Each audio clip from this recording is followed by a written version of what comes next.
Hey guys, welcome back to the channel. In today's video, I'm going to show you how we can mute or leave a group chat in Google Chat. Let's get started. First of all, you can open your Google Chat on your Android phone.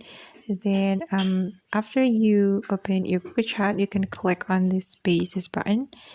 Then select the group chat that you want to leave or mute. And this is the group chat that I want to leave.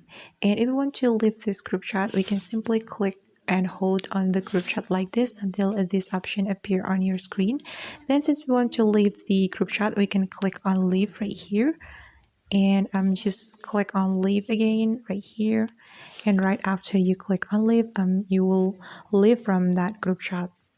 Okay guys, and that's how we can leave or mute a group chat on Google Chat. I hope this video will be useful for you. Thank you so much for watching, and don't forget to like, comment, and also subscribe this channel. See you on the next video.